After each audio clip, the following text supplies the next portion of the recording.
दोस्तों नमस्कार। मेरा नाम BS शेखावत है और मैं धार्मिक नगरी अजमेर से बोल रहा हूँ। दोस्तों, यहाँ पर मैं आपको इंग्लिश न्यूज़पेपर पढ़ने की प्रैक्टिस कराता हूँ। यही मेरा मेन उद्देश्य है। मैं चाहता हूँ इंग्लिश न्यूज़पेपर पढ़ना शुरू कर दें आप, जिस तरीके से हिंदी न्यूज़पेपर को पढ़ते हैं उस तरीके से। अब हिंदी इस न्यूज़पेपर को पढ़ने के लिए कुछ ट्रिक्स काम में लेनी पड़ती है। सबसे पहले आपको इस एनवायरनमेंट में ढलना पड़ता है कि न्यूज़पेपर रोज पढ़ें। एनवायरनमेंट की ही जरूरत है, ये भाषा अपने आप समझ में आ जाएगी। इंग्लिश एक भाषा है और कुछ भी नहीं है। इससे कोई डरने की जरूरत नहीं है। इसकी डेप्थ में, ग्रामर में, इसकी सेंटेंस स्ट्रक्चरिंग में, सब्जेक्ट प्लस वर्ब में, ऑब्जेक्ट में, आर्टिकल्स में, एडजेक्टिव में, एडवर्ब में कहीं जाने की जरूरत नहीं। आपको इस एनवायरनमेंट में ढलने की जरूरत है बस। इसके लिए हम रोज एक चैप्टर लेके आते हैं छोटा सा। अगर आपने रोज के 10-15 मिनट निकाल लिए तो इंग्लिश न्यूज़पेपर पढ़ना शुरू कर देंगे। तो आज का न्यूज़पेपर हमने लिया है और आज के न्यूज़पेपर की हेडिंग ली है हमने, हेडलाइन, जो मोटे अक्षरों में लिखी रहती है। और हेडलाइन आज के अखबार की एक हेडिंग लाइन पढ़ेंगे हम और हेडलाइन का मीनिंग निकालेंगे। आज की हेडलाइन है एंग्री प्रोटेस्टर्स। प्रोटेस्टर्स किसको कहते हैं? जो प्रोटेस्ट करते हैं, जो विरोध करते हैं, उनको प्रोटेस्टर्स कहते हैं। तो गुस्से वाले प्रोटेस्टर्स, एसेल का मतलब हमला कर दिया, हमला करते हैं किस पर? ट्रंप एंड मस्क पर। ट्रंप एंड मस्क अमेरिका के दोनों तगड़े लीडर्स हैं, इनके ऊपर हमला कर दिया। इन हैंड्स ऑफ का मतलब होता हाथ में लिए हुए, रैली निकाल करके। तो अमेरिका में अभी बहुत तगड़ा प्रोटेस्ट चल रहा है क्योंकि अमेरिकन राष्ट्रपति मिस्टर ट्रंप ने बहुत ज्यादा ड्यूटीज लगा दी हैं अभी। तो और कुछ वहां पर लोग बेरोजगार हो गए हैं, उनका प्रोटेस्ट चल रहा है। वहां रैली निकाली जा रही है, हाथ में बैनर्स लेके लोग ऑब्जेक्शन कर रहे हैं। तो ये तो है हेडलाइन उसकी। अब हम अपनी इंग्लिश की प्रैक्टिस करने के लिए हम इंग्लिश न्यूज़पेपर का एक छोटा सा टॉपिक, जिसको हम काफी कुछ तो पहले से ही जानते हैं।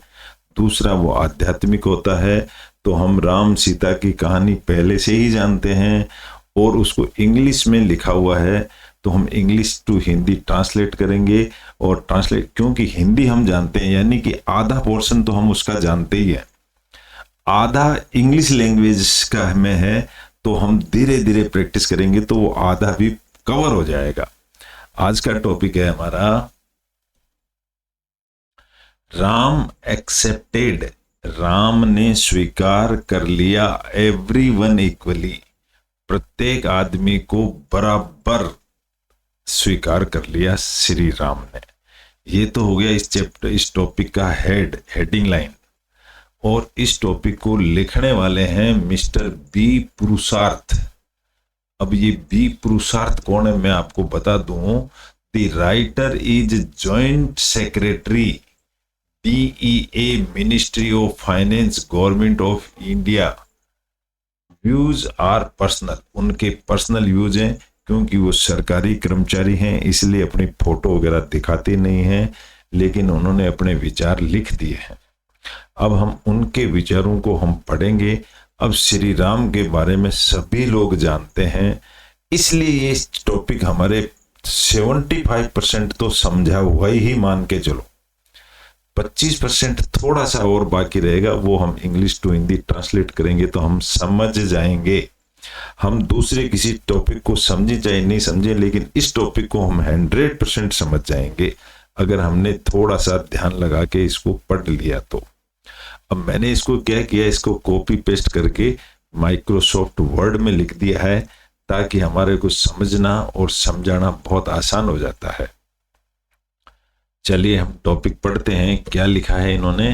Ram accepted everyone equally, Ram सबको बराबर लेते हैं। ये तो बात पक्की हम जानते ही हैं। लिखने वाले हैं दी बी पुरुषार्थ, भगवान दास पुरुषार्थ इनका पूरा नाम है।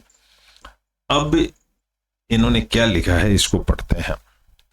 The idea of Ram, Shri Ram का जो आइडिया है वो इज अनपैरेलल्ड, ये जो उनका आइडिया है बिल्कुल अनपैरेलल उसको कहते हैं, जो बिल्कुल अजीब तरह का है, अलग ही तरह का।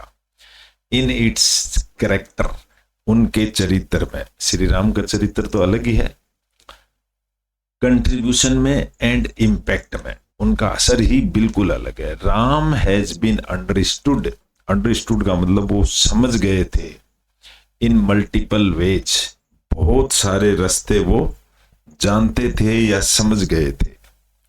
फॉर मेनी, बहुत सारे लोगों के लिए Ram is a historical man, Ram एक कहानी के रूप में आदमी है। बट फॉर सम, लेकिन कुछ लोगों के लिए Ram means good qualities, Ram का मतलब अच्छी गुणवत्ता। And the Ram Ravan war is an inner war, वो कुछ लोग समझते हैं कि जो राम रावण का युद्ध था वो इनर युद्ध था, between good and evil, good यानी अच्छा, एविल यानी बुराई, अच्छाई और बुराई का युद्ध था। तो आप ये कहानी तो जानते ही है ना अच्छी तरह से, अब हम सिर्फ पढ़ इंग्लिश में रहे हैं इसको, इसलिए आनंद आ जाएगा। Ram is so ingrained, ingrained का मतलब होता है आपस में गुथे हुए हैं। Ram is so ingrained, ingrained का मतलब आपस में गुथे हुए हैं इंडियन लाइफ में एंड कल्चर में, दैट की वी ऑल एक्सेप्ट हिम, हम उनको स्वीकार करते हैं। ही इज इष्ट देव, इष्ट देव हिंदी में लिखा है ये, यानी वो हमारे इष्ट देव हैं। फॉर बिलीवर्स, विश्वास करने वालों के लिए, of a personal god, like Tulsi, Tulsidas ji के वो पर्सनल गॉड थे, but also dear to believers of an impersonal god, लेकिन दूसरों के लिए, विश्वास करने वालों के लिए वो इम्पर्सनल गॉड भी थे, जैसे कबीर के लिए। इम्पर्सनल को मतलब पर्सनल से हटके। राम राज्य इज सिनोनिमस, जो राम का राज्य था, सिनोनिमस का मतलब होता है उसका पर्यायवाची, is synonym with the ideal rule, ideal rule का मतलब एक आदर्श राज्य की तरह है राम राज्य। एंड राम बाण, राम बाण है with the Infallible tool, Infallible का मतलब होता है अचूक निशाना, 100% सटीक टूल है राम बाण। हे राम, हे राम भी एक वर्ड है, is the most used, sorry ये है मोस्ट यूज्ड। हे Ram is the most used sign of the oppressed, oppressed का मतलब होता है सताया हुआ कोई आदमी होता है, उसके लिए भी हे राम एक बड़ा जोरदार शब्द है। ही इज एन आइडियल सन, जो भगवान राम थे वो एक आदर्श पुत्र थे, ब्रदर एंड फ्रेंड, आदर्श भाई थे और आदर्श दोस्त थे। वाइल क्वेश्चंस, जब क्वेश्चन किए जाते हैं, क्वेश्चंस आर रेज्ड, जब क्वेश्चन पैदा होते हैं ना about Ram as a husband, husband की तरह, तो Ram and Sita are considered to be perfect couple, Ram और सीता को कपल भी परफेक्ट समझा गया है।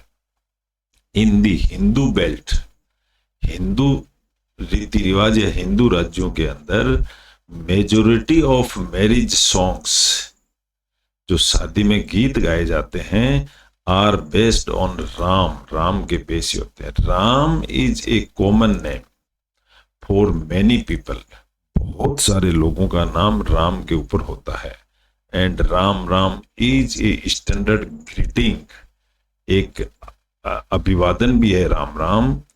In rural and semi rural setups, गांव के अंदर राम राम ही बोला जाता है। Ram is such an integral part, integral part किसको कहते हैं? जो हमारी बॉडी का ही खुद का ही पार्ट होता है उसको इंटीग्रल पार्ट कहते हैं ऑफ आवर डेली लाइफ। हमारी जिंदगी का ये अभूतपूर्व भाग है। दैट आवर एवरीडे, जो हमारी रोज की डिस्कोर्स का मतलब होता है बातचीत, जो हम रोज बातचीत करते हैं, can not be without using the word Ram. बिना राम को बोले पूरी होती ही नहीं है। Ram is not limited. Limited का मतलब एक इसकी सीमा नहीं है, ये असीमित है। टू एलाइट क्लास, एलाइट का मतलब होता है पवित्र, जो ऊंची श्रेणी के लोग होते हैं उनको एलाइट बोलते हैं। ये सिर्फ ऊंची श्रेणी के लोगों के लिए ही नहीं है, बट वर्शिप्ड बाय इन्यूमरेबल दीन दुखी पीपल। इन्यूमरेबल का मतलब होता है असंख्य दीन दुखियों के द्वारा भी पूजा की जाती है। वर्शिप का मतलब होता है पूजा की जाती है श्री राम की। इंक्लूडिंग, शामिल करते हुए, दोज आउटसाइड ब्रह्मानिकल ऑर्डर। ब्रह्म का मतलब होता है ब्राह्मण। ब्रह्मानिकल ऑर्डर से जो बाहर के लोग हैं, यानी निम्न श्रेणी के लोग भी राम की पूजा करते हैं। तो ये सब चीजें हम जानते हैं पहले से। जो गति जोग बिरग जतन करी नहीं, पावत मुनि जननी सो गति देत सिग सबरी खान प्रभु बहुत जियो जीनी। ये एक संस्कृत का वर्ड है, इसका डैश लगा करके मीनिंग समझाया गया है। राम इजीली गिव्स, राम आराम से देते हैं। That to the downtrodden. Down का मतलब होता है नीचे, रोडन का मतलब होता है कुचल देना। अगर कोई जमीन पे भी पड़ा हुआ है ना, तो उसको भी इजीली दे देते हैं। विच इज अनअटेनेबल, जो उसकी पहुंच में नहीं होता है उसको भी दे देते हैं। बाई हाई प्रियस्ट्स, जो ऊंचे ऊंचे श्रेणी के प्रियस्ट का मतलब होता है पुजारी, वो नहीं पहुंच पाते। अनअटेनेबल का मतलब अटेन यानी पहुंचना। वहां पर निम्न श्रेणी का आदमी भी भगवान राम के पास पहुंच जाता है, या राम उनके पास पहुंच जाते हैं। हिज पॉपुलरिटी, उनका जो पॉपुलरिटी है ना, फैलाना, उनका पर्व स्प्रेड आउट, कटिंग एक्रॉस, जो उनका कटिंग एक्रॉस है, वो caste, creed, religion and geographical boundaries is a puzzle for many who wish to see India. कई सारे ऐसे लोग हैं, सॉरी मैं यहां इसलिए रुकूंगा कि ये creed, religion and geographical boundaries भी उनके आड़े नहीं आती है। इज ए पजल, ये एक बहुत उलझी हुई सी कहानी है। फॉर मैनी, बहुत सारे लोगों के लिए। Who wish to see India, जो इंडिया आते हैं देखने के लिए, थ्रू ए नैरो लेंस, कई तरह के रास्तों से। नैरो लेंस का मतलब कई तरह के रास्तों से इंडिया आते हैं सिर्फ ये देखने के लिए।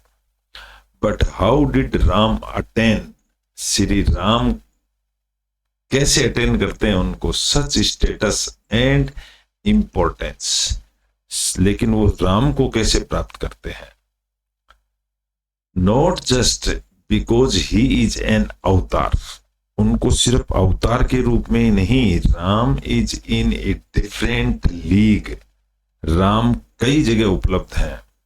This importance comes from this sacrifice, ये जो इंपॉर्टेंस है आती है सेक्रीफाइस का मतलब होता है बलिदान करने से, या कोई चीज को बहुत तपस्या करने से। And progressive outlook exemplified by him, या उनके द्वारा कोई ऐसी प्रोग्रेसिव आगे बढ़ती हुई कोई एग्जाम्पल पेश करना पड़ता है जब मिलती है। राम्स सेक्रीफाइस, राम की जो सेक्रीफाइस है ना, जो राम ने जो तपस्या करी है, इज अनपैरेलल्ड, ये बिल्कुल अजीब तरह की है। एंड तपस्या इज लॉन्ग एंड पेनफुल, बहुत लंबी थी और पेनफुल भी थी।